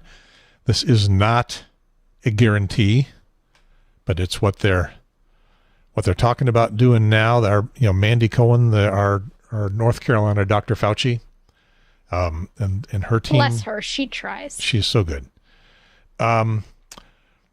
The folks who get it first, this is when demand is high but supply is low, and they're thinking around the first of the year, around New Year, somewhere in there. We're thinking maybe. Here's who's going to get it. Healthcare workers at high risk of exposure, EMTs, firefighters, other essential workers. That would be me. Long term. That's quite a catch-all. Yeah, because it turns out most of America, except for middle managers, are essential workers. Yeah, I mean the people serving you at Burger King are essential workers. So. Because they serve truckers, and truckers bring bombs to military sites. It's all about keeping our force readiness. Okay. You live in a very dark world. No, that's actually what's behind the list. If you read the list, it's a list that originated with the Department of Defense, and it is all about force readiness. So it's not every restaurant worker is an essential employee. Only restaurants that either have a drive-through, so a trucker can drive through there with the bombs in the back, or restaurants you can't go through a drive-through with a semi. I did not invent this list. The Department of Defense decided not to get that granular about which drive-throughs are semi acceptable and which drive-throughs are not. But also, if you don't have a drive-through at your restaurant, then it is restaurants that still will run orders out to truckers. And then truckers are essential workers because they bring necessary materials to military bases sometimes. And then there's the people who are working in building because you might need to build out a new barracks because we might be going to war, and a variety of other. It's from the original source of this is the Department of Defense. So bringing me food doesn't count. No, it does. You get to ride the coattails of this, but the list came from the Department of Defense. All right. Initially. So your other essential workers, that's the catch-all here in phase 1, long-term care staff and residents. I will point out long-term care staff are classified as essential workers. So really it should just say long-term care residents. Yeah. Okay. Because they're on there twice. Yeah. Well, firefighters are essential workers. EMTs are essential workers. Healthcare workers are essential workers. That's why they say other essential workers. Yeah, okay. But they put long-term care staff after other essential workers, and long-term care staff are already in the other essential workers group. Damn, pedantic much? A little bit. People at high risk of severe illness or death from COVID-19, especially those who work at jobs with a high risk of exposure or I would just like to point out the upper 4 or 5 bullets covered the 6th bullet. You're saying this might have been put together by a high school graduate, maybe? Yeah. I mean, the person who is putting this together, they enjoy redundancy, clearly. They're from the Department of Redundancy Department. Mm-hmm. And then people who live in congregate settings, which again, we've got that with the long-term care residents, unless they are trying to include college students, in which case I see you, college intern. I see you trying to help yourself to the first round. I see you. But you're in the first round. Am I in the first round? No. Because I am 71. It'll be 71 in a couple days. I have asthma and I survived cancer. But you are not at high risk of illness and death from COVID-19 presently because you have changed your lifestyle habits. Okay, because I'm not at high risk of dying from it because I'm not at high risk of getting it. Yes. Okay. That's how this list should be interpreted. But there will be plenty of people. Well, they're a low supply of something. It's gonna naturally, and if you don't believe that is true and you think you're an exception to the rule, Karen, you and I can go several rounds after this podcast is over, but it should go to the helpers, the people who really need it because they are keeping other people alive. Okay, we can talk about the real list when we get to the bottom of the intended list. Then we'll talk about the real list because it's going to be a different list. Yeah. Second wave, both vaccine supply and demand are both high. So we got plenty of it. Lots of people still want it, but we got enough for everybody. That's when you get your teachers and school staff, your migrant workers in congregate living arrangements who don't have 2 or more chronic conditions. I guess if they have 2 or more chronic conditions, they get bumped up to... Yep, the people of high risk of severe illness and death living in congregate settings. People in jail. People in homeless shelters. Which are people, I would like to point out, who are living in congregate living arrangements. Very congregate. Yeah. And not necessarily by their own choice. Homeless shelters. Again, congregate living situations. Frontline workers who are relatively healthy. I raised the question, who's left as a frontline worker after the first round? Who's left? Well, after the first round... looks like police. Oh, yeah, because they're not specifically listed there, are they? Yeah, but it does say other essential workers. So who's left? Who's left as a frontline worker? I think we're going to do some refining to this list here after a while. adults. Dear Mandy Cohen, would you like me to be on your committee? Because I can come in with a red pen and fix some stuff. Save the taxpayers of North Carolina a lot of printing money, because ink costs money, and at scale it costs a lot of money, and that's taxpayer money. I can come in and shorten this so that we print the minimum necessary to convey the entirety of our idea. We couldn't get the News and Observer to pay attention to us on Cal Cunningham. Do you think you're going to get the State Department of Health to pay attention to us on their COVID lists? I don't know. I know some people who know some people. It's worth a try. This is the second wave still. Adults 18 to 64 who only have one chronic condition. See, I'm an adult. Oh, no, wait a minute. People 65 and older with one or no chronic condition. See, that leads me to believe, since I am an adult 65 or older with 3 chronic conditions, that I'm in the first wave. Again, I would like to point out that we can make this shorter and just say people 65 and older. And I'm going to fight you for it. I see you in line ahead of me. You're going down. Well, my point is, like, people 65 years of older with one or no chronic conditions, why not give it to all of them? Since everybody else you've already given it to. So just say, like, people 65 and older that are left. There are no people 65 years or older with one or no chronic conditions. Being 65 is a chronic condition to start with, and everybody has got their little pill caddy from Target. We're all sick as dogs. All right, so once we get done with those people, the third wave, low demand, because pretty much everybody else has been in line before you, and plenty of stuff. Workers in critical industries who weren't part of the first 2 phases. I see you putting that in there because you think that there might actually be this case that you hadn't thought about, but I guarantee you there's not going to be a person who's in a critical industry that wasn't part of the essential worker list. Students. They're not part of the essential worker list. They're young, they're healthy, and they're badly behaved, so screw them. They get the vaccine third. Or more specifically, they can stay home and do school on the computer. I mean, as much as distance education with the young one drives me up the wall 90% of the time, it's workable. It's workable such that we don't need to be first in line. People getting vaccinated in this phase will look a lot like just ordinary seasonal flu campaign people. So you've seen this. I got my adult dose. I didn't even know there was an elderly dose flu shot until a couple of years ago. But there is. They give you a higher dose once you cross 65. And so I got that September 1st. Got it early. So I'm all set. Fourth wave. There's only 4 waves, so it's everybody else. But they think there's going to be 4 million people in this. But it says up to 4 million people. So what happens to the 4 million and 1th person? I guess I don't get anything.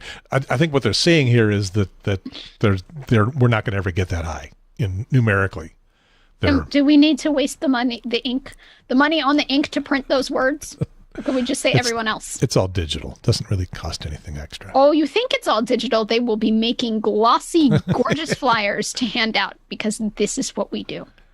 Limited vaccine doses will be available at the end of this year, we expect. The supply will increase throughout 2021. The plan also assumes people will need 2 doses of the vaccine and includes something in this plan will include how people will be reminded to get their second dose. Did you get your first dose? Yeah, okay, go get your second dose. That's how you'll get reminded. If it doesn't involve a drone landing on their head and refusing to leave as a very uncomfortable hat until they walk into the doctor's office for a second dose, I don't even want to exist in this world. Well, the plan anticipates that people are going to be hesitant to get vaccinated at all. Some people are. I mean, there's enough anti-vaxxers in this world, but my ass is first on that line because I'm in the first wave. All right. So what's the real list going to be? Rich people and poor people. Requires access. Yeah, rich people and then poor people. Those are the two lists. Rich people first, poor people second. Because the poor people won't be able to go get vaccinated. That's the problem. Their bosses will say, "Oh, yeah, no, you put in a time off request to go get vaccinated, denied. We need you at work. Come in or find a new place to work." This list is subject to change. Only have us two as the hosts for this show, but we can do this little segment here. When did the pandemic become real for you? When somebody explained to me what we were, it was always real for me. Since Starting the in moment, January, February, March? Yeah. I started because I knew the definition of pandemic. So as soon as it was on more than one continent, I was like, "That's a pandemic," because that's what it takes to be a pandemic. Then there was the outbreak in New Rochelle, and that's when I was like, "Frack, our capacity for containing this is gone." That was after the outbreak in Seattle. Then there was an outbreak in New Rochelle, which is in New York. New York City suburb. Yeah. And I was like, well, we've just lost control of this. And then I guess I started to have faith in any sort of mitigation strategy, because up until then I was just fully on board, like, well, we're all going to get it. It's going to suck and it's going to look like a barren wasteland, whatever. Welcome to an apocalyptic future. I repeat, you live in a very dark place. Listen, I grew up on things like Hunger Games and Divergent, and you can't expect that not to have an effect. Like, I'm prepared for this. All of the YA literature of my youth was preparing me for a dystopian future, and now I'm excited to get it because I've got skills that I got from reading. I like the Hunger Games. Good movies. Yeah, but I started to have faith in our mitigation strategies when they were explaining the bell curve and what they were doing with it and why they were trying to flatten the bell curve. And I really appreciated that they were using the term flatten the curve. And somebody on some news channel, I want to say CNN, but I don't know if it was explaining that they had calculated the rate at which ventilators could be produced. And so they knew what sort of rate we were going for. And they had also calculated how many ventilators existed in the whole of the United States. And so they knew what the top of the curve had to look like. And they could match an equation that showed the number of ventilators, assuming steady production versus like what the top of the bell curve was going to be. And like, I like being treated as if I can handle that sort of information, because I could make sense of it, and I understood what was happening. And I said, I understand what we're trying to do here. We're not trying to quarantine this disease and eradicate it that way, because, honey, we done lost control of it. We are just trying to keep the number of critically ill at or below the number of available ventilators, so that everybody who is critically ill can have access to a ventilator, and we don't have to lose people's lives just for lack of technology.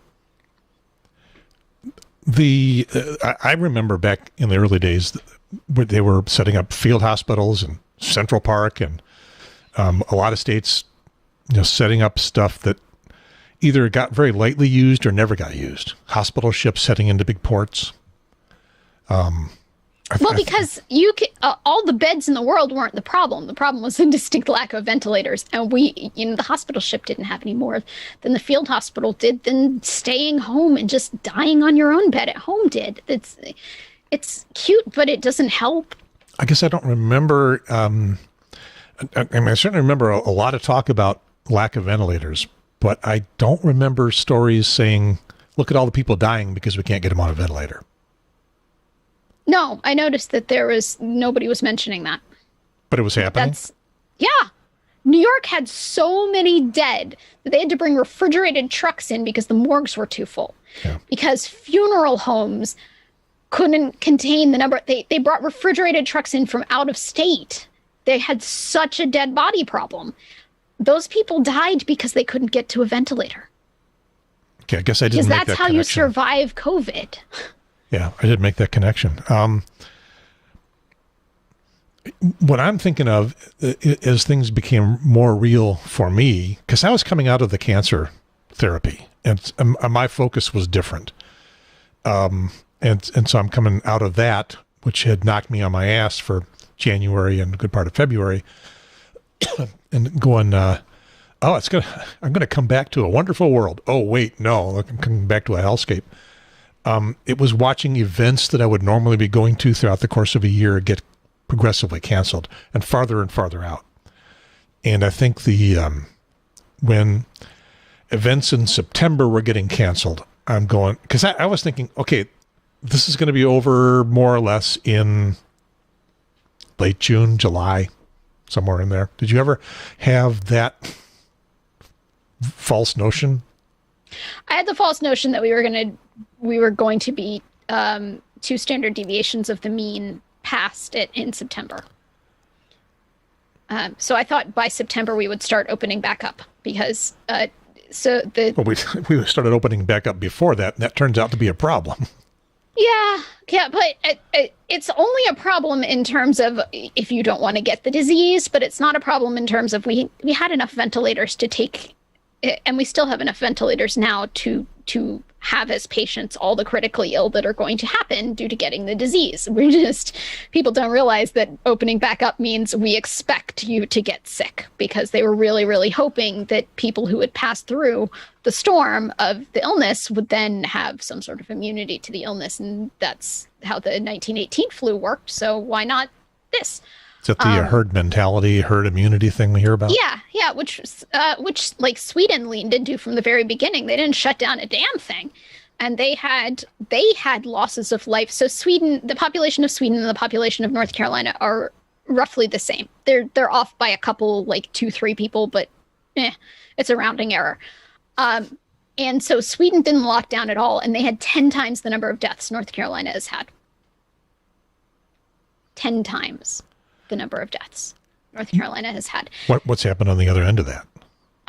So then they're basically back to normal. Herd immunity seems to be working out really well for them there, except there are now a couple of studies here and a couple of papers here and a couple of papers there showing that people have had a confirmed case of COVID. They have healed, confirmed healing, no SARS-2 found in their body, and then they have gotten it again. So herd immunity, maybe not so so helpful. I got my fingers crossed about Trump. I need him to get it again, because they're still not protecting him. So it may take a while, but he needs to get it again. He needs to get it before the election, but that's not going to happen. Or perhaps the stem cell therapy that was given to him needs to be rolled out just as much as the ventilator therapy was rolled out. If they can do it at that scale. Who knows? I mean, we can try and scale. But yeah, that's my take. I mean, I've noticed we did open back up in September, but also we opened back up before. But we also stayed more closed than I expected. I expected us to be fully open by the end of September. Yeah, North Carolina has been opening-ish and somewhat careful, but we're also now apparently paying the price for as much opening as we've done. Well, it's not paying the price. It's calculated. It's part of the deal. Baked in. We baked that in because there are enough ventilators to take all your sick asses now. That's what we locked down, so there would be enough ventilators to take all your sick asses now. But there's still the people who expect that opening back up means that they're going to be healthy and fine are very, very wrong. The plan is that your ass is going to get sick, but there will be a ventilator for you. Now ask yourself if you want to go outside with that future hanging over your head like the sword of Damocles. Yeah. They're still complaining that the leadership, Mandy Cohen and the governor and state health leadership is still saying this is not going in the right direction. This is bad. It's not as bad as other states, but it's still bad. So more people are getting sick. That is why we flattened the curve, was so that more people could get sick now.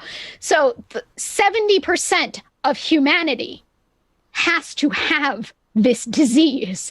And you cannot get 70% of humanity to have this disease if we stay at 20% of humanity has this disease and then hold. More people have to get sick to get 70% of us to have had this disease. That's how a bell curve works.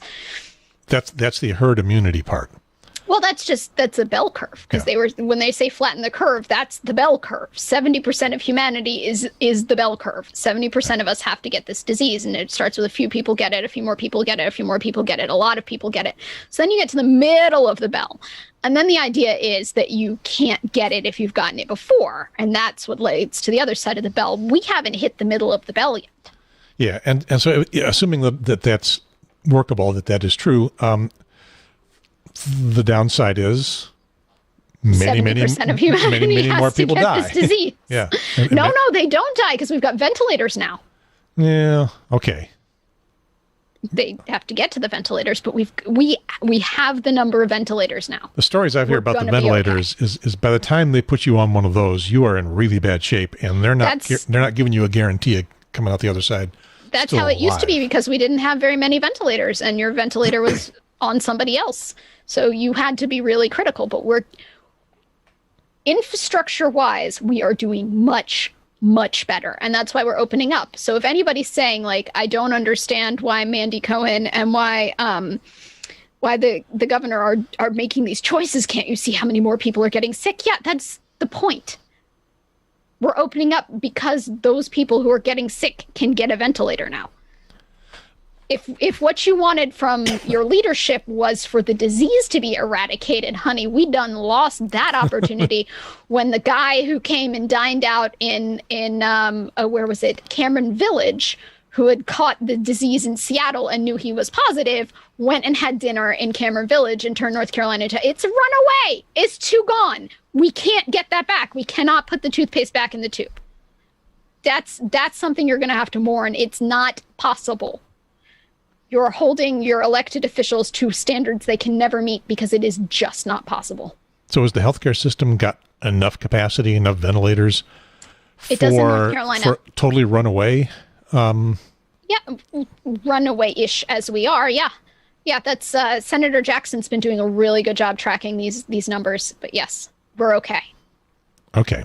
We're okay, we're ready. So where does vaccine come into the equation now? So the vaccine is our second attempt at eradicating the disease.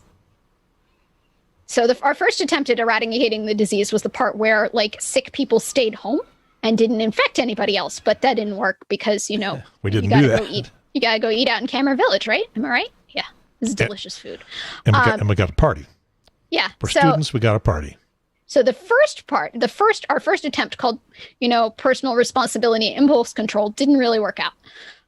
Our second attempt is, fine, we'll do chemical warfare with the disease. And will it work? Will it not work? I don't know. We'll find out.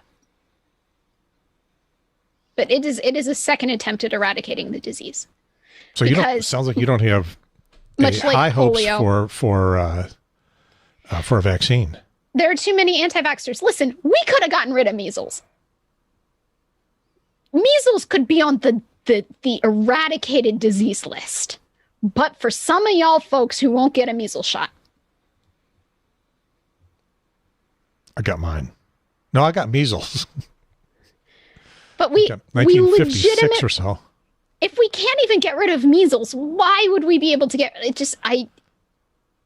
If this COVID vaccine is voluntary, I have zero faith in the capacity to eradicate this as a disease. Zero faith. We can't even eradicate measles. We eradicated polio. We eradicated smallpox. Third time I mentioned you live in a dark world, but I don't disagree with you on this one. I think it's going to be interesting to see.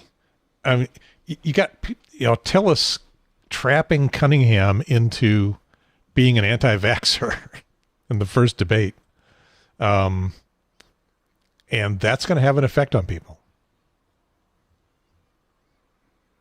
Yeah, but hopefully not to the point where people vote for Tillis. Yeah. Well, I mean, what Tillis did was, he did. If we have a vaccine at election time, will you take it? And Cunningham couldn't get all the pieces together to say, not Trump's vaccine. I'll take Fauci's vaccine, but I won't take Trump's vaccine. No, he just said, no, I'm worried about that. That's not what he meant to say, but that's what he did say. He's the reason we're not going to be able to eradicate this. But there are a lot of people who are very worried. They think that the vaccine is somehow political. I don't know. It's done by scientists following the scientific method, and they have monthly Zoom calls where you can just sit in on the heads of the various pharmaceutical companies as they talk with one another in a moderated panel by one of the people appointed by one of the international scientific communities. So there is credibility and credibility and credibility there, talking about where they are with their vaccine trials. I trust it. It may be working a little faster than usual. We may have jumped up to humans before going through, like, what do we normally do? We normally do cells in a dish, and then we do mice, and then we do rats, and then we move on to, like, guinea pigs, and then we go to chimpanzees, and then we go to humans. Well, we skipped a couple of those animal species. That's what's been accelerated. So the humans participating in the vaccine trials, they may be having side effects that normally would have been caught in a dog or a bunny that they're discovering in them. So that's the risky part. But the part where it's rolled out for everybody, that's not the risky part. Okay. I'm going to take it. I am. Yep.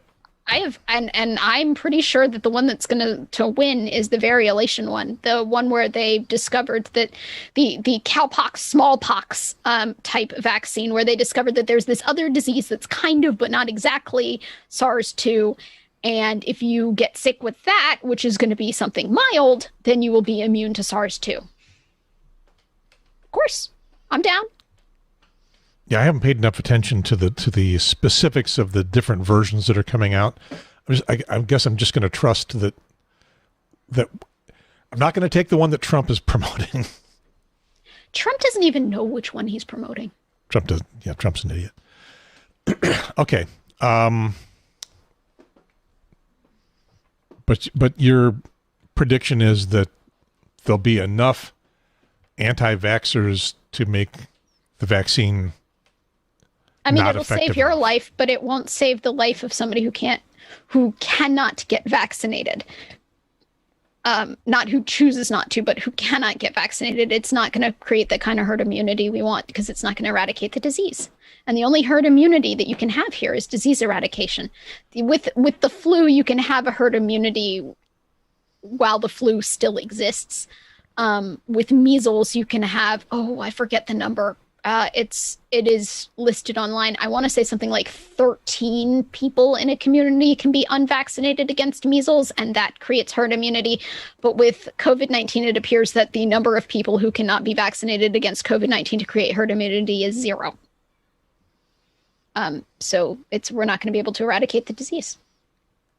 It's going to be an interesting new year. Got a couple more minutes left. Anything else on this? Yes, I want to talk about Amy Coney Barrett. The Amy Coney Barrett show. Yes, in the last 7 minutes that we have, I want to talk about Amy Coney Barrett, and I want to talk about something from the Clinton era, which was called Nannygate. Nannygate got a bunch of people not appointed to positions that they were nominated for. Why would that have caught your attention? Huh? Why would something called Nannygate have caught your attention? Well, you'll notice that Nannygate is not being mentioned with regard to Amy Coney Barrett, but I still will fly on your title. Here's the deal. She has 7 kids. She has nannies. She has nannies. In fact, her very first nanny happened to be a family member. I guarantee you that if the IRS looked into her tax records and how she paid her nannies, that will probably eliminate her as a candidate for Supreme Court. Because if you ask her if she has had a nanny, she gets real hedgy about it. And the fact is, she did. And she will even mention, well, I had some help from this person who took full-time child care of my child, and I paid them. That's a nanny, honey bun. And you have to pay them legally. So for those people who are sitting there trying to talk about whether or not she is a good Supreme Court candidate, I don't understand why they probably because politicians don't think like this. They just don't consider the help. But if anybody wanted to delegitimize her candidacy, have the FBI and the IRS do a background check on that childcare she's had. That seems pretty obvious that it shouldn't be that hard to come up with. You would be surprised the number aren't of the only time anybody seemed to give a shit was during the Clinton administration. But yeah, there's a lot of tax evasion going on with the paying of childcare. Yeah. Okay. So watch out for that. I am so surprised nobody's, because I listened to her testimony and I caught how she was skirting around the childcare issue. And on the New York Times Facebook page, when they were mentioning like what stuck out to you, I was like, so she probably didn't pay her nanny taxes properly. And a whole bunch of people, I mean, hundreds of people were like, why isn't this being investigated? Has she? Did she? Because she didn't use the word nanny. But you're right. She should have paid nanny taxes to those childcare providers she was talking about. Yeah. I don't understand why that's not becoming a deal. I switched to the camera that's got the cat on it. So this is going to boost our viewership because there's a cat on the show now. I can tell you the Republicans don't want to have that conversation. No. Not now. But I'm surprised the Democrats aren't wanting to have that conversation. Yeah. Unless they've got some exposure somewhere that they don't want to bring up. So the fact of the matter is not paying your nanny properly is not a partisan issue. Everybody doesn't pay their nanny properly. And just like happened in the Clinton administration when they went after Clinton, and this is, well, I don't need to say dude Clintons, so picks, cabinet picks and stuff, because there was only dude Clinton as a president. It cleaned house everywhere. And I can imagine there are a lot of people who don't want that exposure turned on them. They're like, well, if you got to go after her, who else could get caught in this net? Like everybody. But, get caught in the net. I know who's going to survive. It's going to be the people without children. Okay, I'll be good. I'll be all set. Yeah. Nominate me for Supreme Court. It's going to be the politicians without children are going to survive, and any politicians who actually pay their nannies legally. They'll survive. And, we're due for another good house cleaning on the topic of childcare deserves to be paid legally without tax evasion. So I looked at something different about that. I was looking at the, nominees don't answer much in the way of questions at all, but they specifically don't answer. How would you rule on, X, Y, and Z? And on the one hand, in her favor, I'm saying I can see a judicial candidate say that. They probably already do have existing thoughts. They may have already predetermined what the story is, but they can at least say they have a duty to listen to the arguments presented in court in the session before rendering a verdict. Now, so if I may walk in thinking, yes, Roe v. Wade should be eliminated or preserved, but I do have a duty to listen to the arguments being made on both sides before I ignore those arguments and then vote the way I was going to vote anyway. And then I was thinking on the other hand, because I'm doing the both sides thing to myself, well, shouldn't we know what those existing thoughts are before we render our verdict on confirming you as a judge? So I want to know what you are going to walk in on or walk in with, and then what you're going to pretend to ignore as you listen to both sides. Hello, hello, judicial nominee. Please tell us all of your hidden biases. How much therapy you think she has to have been able to pull those out? I don't think it's the kind of question where you have to approach it like a therapist. You ask them questions that will make their hidden biases obvious to them and everybody else. Not the kind of questions where you're just like, can you enumerate those for me, please? I'm ready to take notes. Yeah. Well, we're going to get her, I think, is pretty much the conventional wisdom. And my point is that do the people who sat out 2016 because Hillary was a bitch, do they get that? Because it's not just 4 years of Trump, hopefully just 4 years of Trump. It's 2, maybe 3 Supreme Court justices for 20 or 30 or more years. That's the legacy. That's what you got for sitting out because Hillary was a bitch. I didn't sit out, so I can't tell you if they got it or not. Yeah. Anyway, our time is up. And out. we squeaked out another 2-hour podcast. Let me put you full screen and put your title up. This is primarily for making a picture out of to go on the website. So whatever face. Wait, no, I'll put my happy birthday hat back on. Hold on. Okay, yeah. We can do this. I still have a fly in your title, but I'll remember to get rid of that sooner or later. Oh, that's what that is. I thought that was on the microphone. Okay, let's do. You're gonna give you push it away? Full on birthday party. Party hat. Party. I took the whole thing down. Party hat. How about that one? Oh yes, there we go. That'll do. And we will switch it to the right camera, and there we go. Oh, that's Party a great hat. hat. Yeah, that's a great one. Now, is that looks very 3D, but if you turn your head, it's kind of, it's trying hard to stay 3D, but it can't quite do it all. But that's pretty good. Party hat. All right, and here's My teeth look so yellow thanks to this wall. here's what I look like in full, glorious widescreen How come television. I don't have an I voted sticker? I voted. I can give you one. It could take a moment, but it's left over from a. For those of you on the audio only shows. podcast, Gary's title at the bottom says Gary, and then it has an I voted sticker. Yeah, Mr. October. It's my cute still frame picture for the. You for need the a party hat. for the website, and here was the show. It's episode 119. I've been what I call This seems like a episode. perfect thing to take a picture of. This will be what goes on the YouTube. So I can look over at you. You can look over at me. Wait, wait, Other way. Yeah, something like that. So that's what goes on the YouTube. I've been what I call episode number harvesting. I did the 2 little 15-20 minute episodes during the week, and I thought in the past I've just got gone online and said, here's some information I want to put out there. I'm not going to do an audio version. I'm not going to give it a number. Not going to give it a title. I'll just talk for a few minutes. But then I end up talking for 20 minutes anyway, so I might as well make it an episode. So I put in the title, I put in the music, and now we're up to 119. Oh, this is going to be good. That's what I'm going to use on YouTube. Yawn.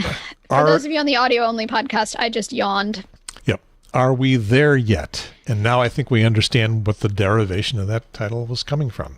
So many ways. October 18th, 2020. And over. And out.